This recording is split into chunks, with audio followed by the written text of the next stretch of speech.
दोस्तों नमस्कार। आपके अपने चैनल घटना चक्र नॉलेज पर आप सभी लोगों का बहुत बहुत स्वागत है जीव विज्ञान के इस प्रैक्टिस सेट नंबर 7 में। और आज का टॉपिक है हमारा अनुवांशिकी।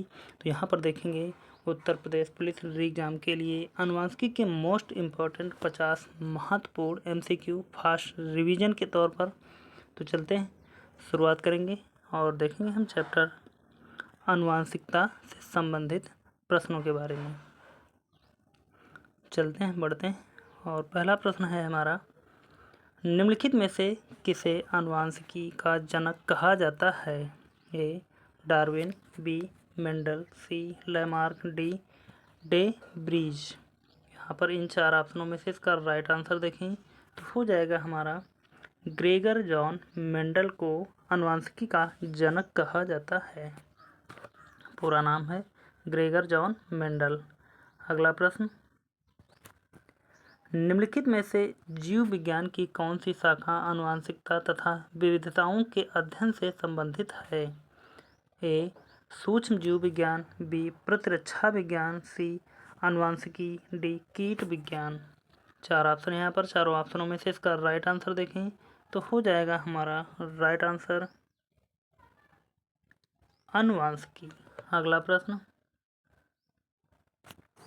आनुवंशिकता यानी कि जेनेटिक शब्द किसने गढ़ा था? ए मॉर्गन, बी मेंडल, सी बेटसन, डी जोहानसेन। इन चार ऑप्शनों में से इसका राइट आंसर हो जाएगा हमारा सी बेटसन ने। अगला प्रश्न, आनुवंशिकता के नियम प्रस्तुत किए थे? ए मेंडल ने, बी मेंडलीव ने, सी पावलोव ने, डी कोच ने। इन चार ऑप्शनों में से इसका राइट आंसर हो जाएगा ए मेंडल ने। अगला प्रश्न, युग्मन और प्रतिकर्षण किसकी दो अवस्थाएं हैं? ए व्यत्यासिका काइजेमा, बी उत्परिवर्तन, सी विनिमय, डी सहलग्नता। तो यहाँ पर युग्मन और प्रतिकर्षण किसकी दो अवस्थाएं हैं तो हो जाएगा इसका राइट आंसर सहलग्नता का। अगला प्रश्न,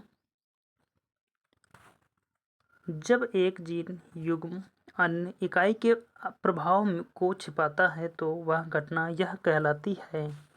ए दिए गए विकल्पों में से कोई नहीं, बी एपिस्टेसिस, सी उत्परिवर्तन, डी प्रभाविता। इसका राइट आंसर देखा जाए यहाँ पर तो हो जाएगा हमारा एपिस्टेसिस। जब एक जीन युग्म अन्य इकाई के प्रभाव को छिपाता है तब एपिस्टेसिस कहा जाता है। अगला प्रश्न, सहलग्नता की खोज किसने की थी? ए ब्लैक्सली, बी मॉर्गन, सी म्यूलर, डी बेटसन। इन चार ऑप्शनों में से इसका राइट आंसर हो जाएगा हमारा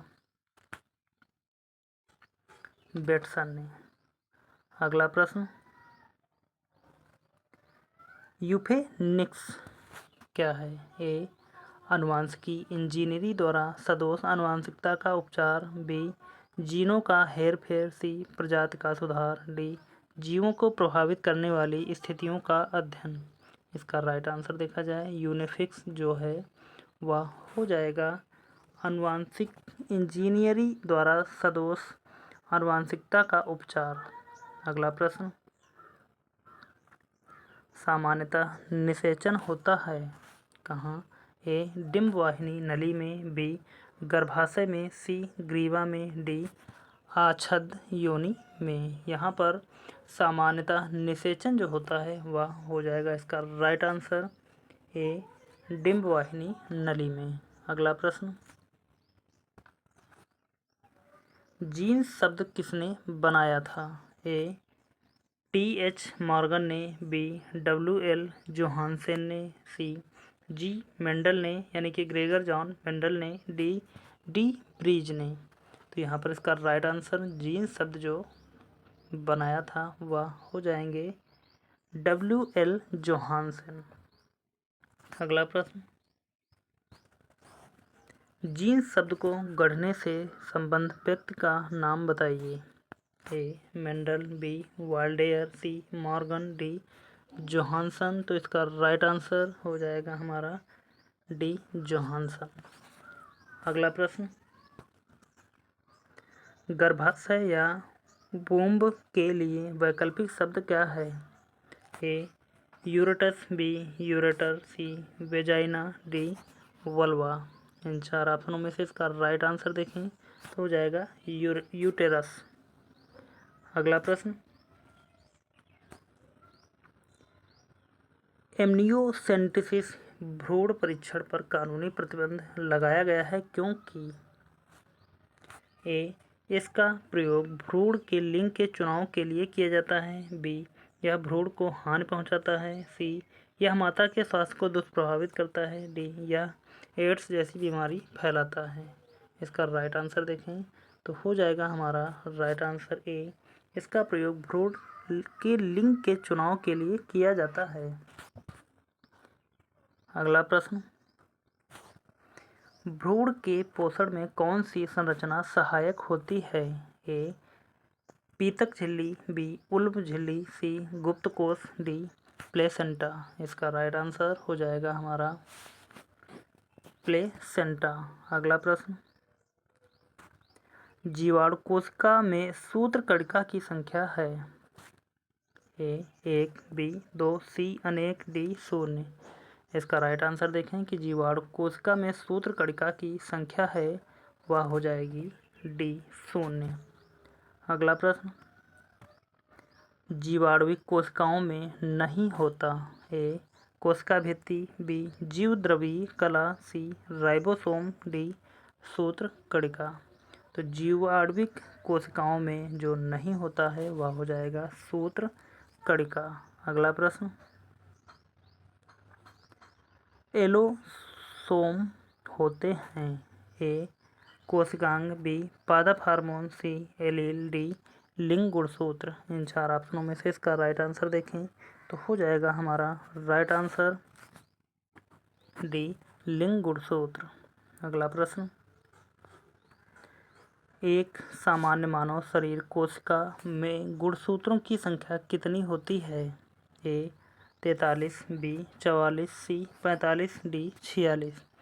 इसका राइट आंसर देखा जाए तो हो जाएगा हमारा राइट आंसर डी 46। अगला प्रश्न है, निम्नलिखित में से किनमें लिंग गुणसूत्र का एक पूर्ण युग्म होता है? ए केवल पुरुष, बी केवल स्त्री, सी पुरुष तथा स्त्री दोनों में, डी ना तो पुरुष तथा ना ही स्त्री। तो यहाँ पर किनमें लिंग गुणसूत्र का एक पूर्ण युग्म होता है वह हो जाएगा हमारा केवल स्त्री में। अगला प्रश्न,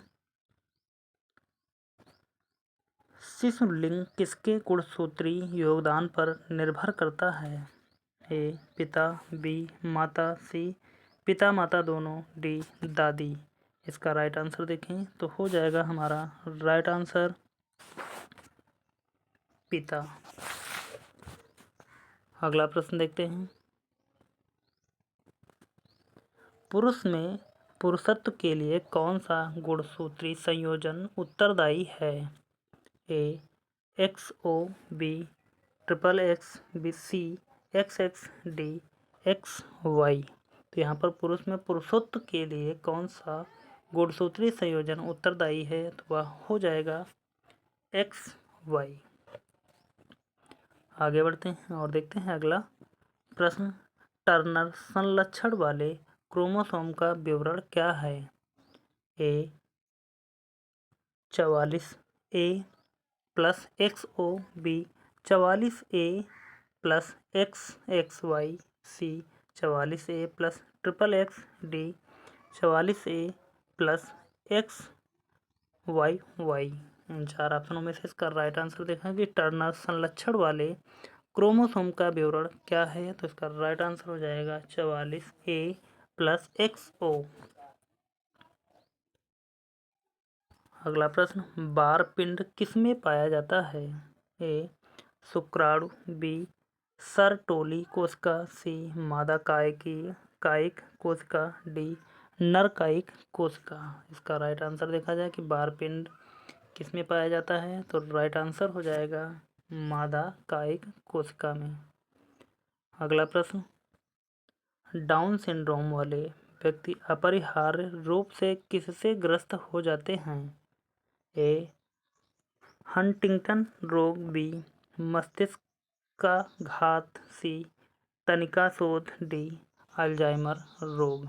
इसका राइट आंसर देखें तो हो जाएगा हमारा राइट आंसर अल्जाइमर रोग। अगला प्रश्न, विनिमय किसके दौरान होता है? ए, तनुपट, बी, युग्मपट, सी, स्थूलपट, डी, द्विपट। इन चार ऑप्शनों में से इसका राइट आंसर देखें तो हो जाएगा हमारा राइट आंसर स्थूलपट। अगला प्रश्न, डीएनए परीक्षण विकसित किया गया था? ए, डॉक्टर एलेक जेफरी द्वारा, बी, डॉक्टर वी के कश्यप द्वारा, सी, वाटसन और क्रिक द्वारा, डी, ग्रेगर मेंडल द्वारा। इसका राइट आंसर देखें तो हो जाएगा हमारा right answer A, doctor Alec Jeffrey द्वारा डीएनए परीक्षण विकसित किया गया था। अगला प्रश्न है, डीएनए संरचना का सही मॉडल किसने बनाया था? ए, जैकब और मोनार्ड ने, बी, वाटसन और क्रिक ने, सी, एच.जी. खुराना ने, डी, बाल्टीमोर और टेमिन ने। यहाँ पर इसका राइट आंसर देखें तो हो जाएगा हमारा राइट आंसर वाटसन और क्रिक ने। अगला प्रश्न, डीएनए की द्विसूत्री संरचना का पता लगाया था? ए, मॉर्गन ने, बी, डी, ब्रिज ने, सी, हरगोविंद खुराना ने, डी, वाटसन और क्रिक ने। तो यहाँ पर डीएनए की द्विसूत्री संरचना का पता जिसने लगाया था वह हो जाएगा डी, वाटसन और क्रिक ने। अगला प्रश्न, डीएनए अंगुली छाप का प्रयोग किसकी पहचान के लिए किया जाता है? ए, माता पिता, बी, बलात्कारी, सी, चोर, डी, उपर्युक्त सभी। तो डीएनए अंगुली छाप का प्रयोग किसकी पहचान के लिए किया जाता है? वह हो जाएगा उपर्युक्त सभी, यानी कि माता पिता की पहचान के लिए, बलात्कारी की पहचान के लिए और चोर की पहचान के लिए। आगे बढ़ते हैं। अगला प्रश्न, अंगुली लेखन विज्ञान को सामान्यतः किस नाम से जानते हैं? ए, कार्बन काल निर्धारण, बी, जल छाप, सी, अंगुली छाप, डी, इलेक्ट्रोकार्डियोग्राफ। तो यहाँ पर इसका राइट आंसर हो जाएगा हमारा अंगुली छाप के नाम से जाना जाता है। अगला प्रश्न है, डीएनए में पाई जाने वाली शर्करा है? ए, हेक्सोस, बी, हेप्टुलोस, सी, पेंटोज, डी, जाइलुलोस। इन चार ऑप्शनों में से इसका राइट आंसर देखें तो हो जाएगा हमारा राइट आंसर सी, पेंटोज। अगला प्रश्न, डीएनए में थायामिडाइन द्विभाजी संरचना किसके कारण होती है? ए, बीटा एवं गामा किरणों, बी, यूवी किरणों, सी, आईआर किरणों, डी, एक्स किरणों। इन चार ऑप्शनों में से इसका राइट आंसर हो जाएगा बी, यूवी किरणें या किरणों को। अगला प्रश्न है, गुणसूत्रों में होते हैं? ए, डीएनए और लिपिड, बी, आरएनए और एमिनो एसिड, सी, डीएनए और प्रोटीन, डी, आरएनए और शुगर। इसका राइट आंसर हो जाएगा हमारा सी, डीएनए और प्रोटीन। आगे बढ़ते हैं और देखते हैं। अगला प्रश्न दिया गया है, गुणसूत्र किससे बनते हैं? ए, डीएनए से, बी, प्रोटीन से, सी, डीएनए तथा प्रोटीन से, डी, आरएनए से। यहाँ पर गुणसूत्र जो बनते हैं वह किसके द्वारा? तो हो जाएगा डीएनए तथा प्रोटीन से। आगे बढ़ते हैं। अगला प्रश्न है, जीवन का ब्लूप्रिंट है? ए, डीएनए, बी, आरएनए, सी, कोशिका, डी, केंद्रक। तो जीवन का जो ब्लूप्रिंट है वह हो जाएगा डीएनए। अगला प्रश्न, आरएनए में थायमीन के स्थान पर कौन सा बेस होता है? ए, एडेनाइन, बी ग्वानाइन, सी यूरेसिल, डी साइटोसाइन। इन 4 ऑप्शनों में से इसका राइट आंसर देखा जाए तो हो जाएगा हमारा राइट आंसर सी यूरेसिल। आगे बढ़ेंगे और देखते हैं अगले प्रश्न की तरफ।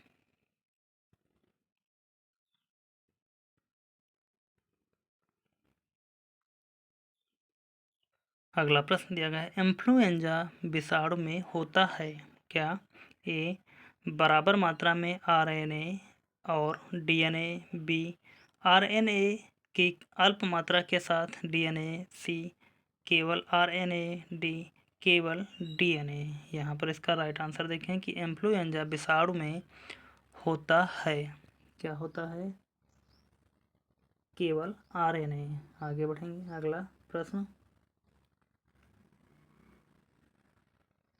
मानव जीनोम परियोजना का नेतृत्व किसने किया था? ए फ्रांसिस क्रिक और जेम्स वाटसन द्वारा, बी क्रेग वेंटर और फ्रांसिस कॉलिंस, सी ग्रेगर मेंडल, डी विलियम पेटसन। इसका राइट आंसर हो जाएगा हमारा कि मानव जीनोम परियोजना का नेतृत्व जिसने किया था वह हो जाएंगे क्रेग वेंटर और फ्रांसिस कॉलिंस। अगला प्रश्न है, निम्नलिखित में से कौन सा क्लोनित मेरिनो मेमना है? ए सूजी, बी मैजी, डी मातिल्डा, डी डॉली। इसका राइट आंसर देखें तो हो जाएगा हमारा राइट आंसर डॉली, क्लोनिन मेमना है। अगला प्रश्न है, पहला क्लोन पशु डॉली कौन सा पशु था? ए कुत्ता, बी खरगोश, सी बिल्ली, डी भेड़। तो यहाँ पर पहला क्लोन पशु जो था उसका जिसका नाम डॉली था वह था भेड़ का बच्चा।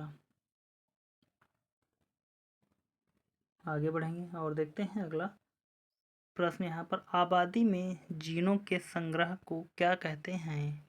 ए फिनोटाइप, बी कैयोटाइप, सी जीनोटाइप, डी जीन पूल। तो यहाँ पर आबादी में जीनों के संग्रह को जो कहते हैं वह हो जाएगा हमारा जीन पूल, डी वाला राइट आंसर। आगे बढ़ जाएंगे और देखते हैं अगला प्रश्न। यहाँ पर जर्सी सांड जो संकरण में इस्तेमाल होता है किस जगह की मोहक उपजाति है? A England, B France, C Holland, D Switzerland. तो जर्सी सांड जो संकरण में इस्तेमाल होता है वह किस स्थान का है? तो इसका राइट आंसर हो जाएगा स्विट्जरलैंड का। अगला प्रश्न, आपके पाठ के अनुसार पृथ्वी पर जीवन बनाए रखने के लिए आनुवंशिक लाइब्रेरी क्या हो सकती है? ए बायो इंजीनियरिंग प्रयोगशाला, बी मानव जीन, सी मानव जीनोम प्रोजेक्ट, डी जैव विविधता। तो यहाँ पर आपके पाठ के अनुसार पृथ्वी पर जीवन बनाए रखने के लिए आनुवंशिक लाइब्रेरी जो है उसे क्या कहा जाएगा? तो हो जाएगा हमारा राइट आंसर जैव विविधता।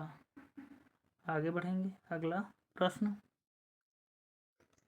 निम्नलिखित में से कौन सी स्थिति टेस्ट ट्यूब बेबी की परिघटना को सही रूप में निरूपित करती है?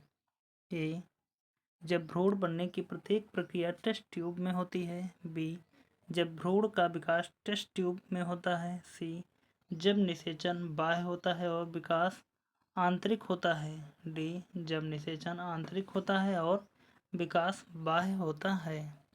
इसका राइट आंसर यहाँ पर देखा जाए तो हो जाएगा हमारा राइट आंसर जब निषेचन बाह्य होता है और विकास आंतरिक होता है।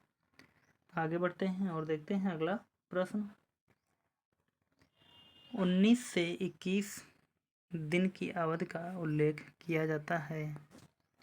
ए मुर्गी के अंडे को सेने की अवधि, बी मानव की लाल रुधिर कोशिकाओं का औसत जीवन काल, सी रजोधर्म के ठीक बाद रजोधर्म चक्र की अवधि, जिस दौरान सबसे अधिक निषेचन की संभावना होती है। डी, लाल रुधिर कोशिका के अंदर मलेरिया पैरासाइट के एक विखंडनी जनन चक्र के पूरा होने की अवधि। तो 19 से 21 दिन की जो अवधि है वह इन 4 ऑप्शनों में से किसके लिए सटीक बैठती है? तो यहाँ पर इसका राइट आंसर हो जाएगा मुर्गी के अंडे को सेने की अवधि है। आगे बढ़ेंगे और देखते हैं अगला प्रश्न। अगला प्रश्न यह है, निम्नलिखित में से किस पशु में पार्श्व रेखा संवेदी अंग नहीं होता है? ए, लेबियो, बी, कैटला, सी हार्स, डी, मागुर। तो यहाँ पर किस पशु में पार्श्व रेखा संवेदी अंग नहीं होता है? तो वह हो जाएगा सी हार्स में। तो यहाँ पर आज के इस टॉपिक से आनुवांशिकता से संबंधित जितने भी प्रश्न प्रीवियस ईयर क्वेश्चन थे यहाँ पर, तो हमने यहाँ पर आज के कंप्लीट किए हैं। उम्मीद करता हूँ कि आप सभी लोगों ने शुरू से लेकर अंत तक इस क्लास को देखा होगा और यह क्लास आपको कैसी लगी है आप हमें कमेंट के माध्यम से अपनी राय ज़रूर दें। और सेशन यदि अच्छा लगा है तो प्लीज़ सभी लोग एक बार सेशन को लाइक कर दें। चैनल को अभी तक सब्सक्राइब नहीं किया तो प्लीज़ सभी लोग चैनल को सब्सक्राइब ज़रूर करें और बेल आइकन की घंटी को ज़रूर दबाएं और इस क्लास को ज़्यादा से ज़्यादा लोगों तक शेयर करें। तो चलते हैं, मिलेंगे अगली क्लास में, तब तक के लिए धन्यवाद। जय हिंद, आपका समय शुभ हो।